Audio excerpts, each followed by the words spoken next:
Hi YouTube, this is Darkon633 back with another Star Wars review. This time we're going to take a look at the Star Wars 6-inch Black Series Inferno Squad Agent.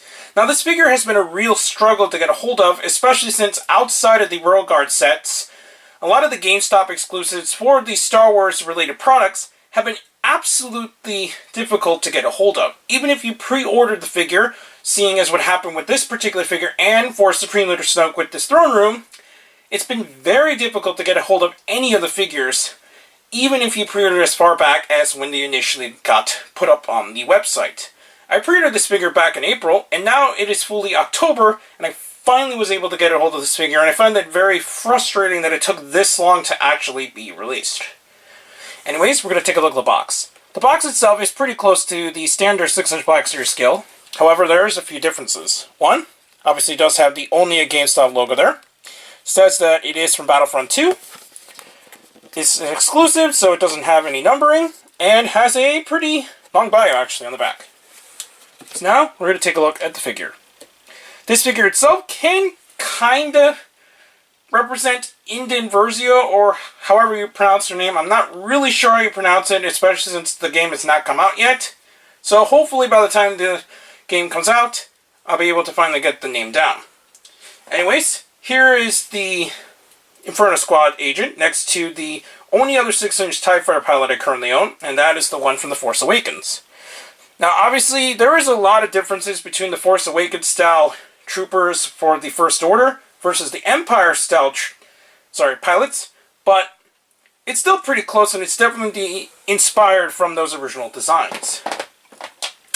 Here is the Inferno Squad agent next to the previously released Battlefront 1 Shock Trooper.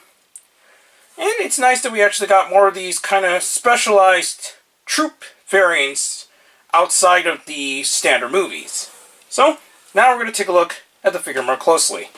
In terms of articulation, if you got a TIE Fighter pilot, you're not going to get a whole lot of differences, but the head is on a ball joint, which gets kind of hindered by the tubes. The tubes actually can be removed, since it is just attached via these pegs, but it does hinder it a bit. The breathing apparatus is not removable, so don't try to yank it out for anything.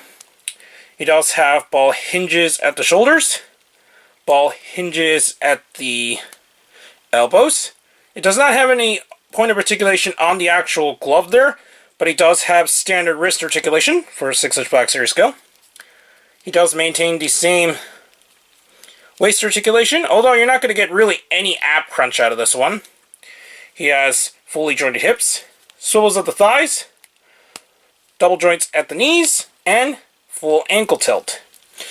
Unlike other pilots that are released to the 6-inch Black Series scale, though, he actually has a standard Stormtrooper blaster, but it's kind of in a gunmetal kind of color design. It's very close to what we've seen with the Battlefront 1's Trooper's rifle, but it's still slightly different. It's a little bit more darker than that particular color from what I could tell.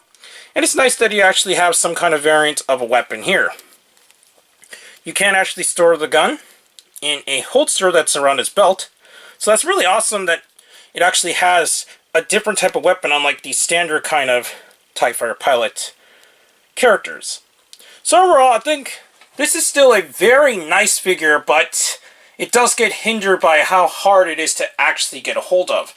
As what I can tell, I don't think there's any more in stock from GameStop, and your probably best bet is to just check the local stores, although I'm not sure how much better that will fare you. But you definitely should track this one down if you can get a hold of it, and I highly recommend picking this up since I think it's a really nice trooper. Anyways, please comment and subscribe, and check out Hero Club and Hero Taku. Also check out Twitter, Darkon633, and don't forget to check down the other channels down below. Please check the little bell at the bottom of the screen in order to see my content go up as soon as possible. I'm back with more Star Wars reviews, but for now, I'll be seeing you later, YouTube. Bye.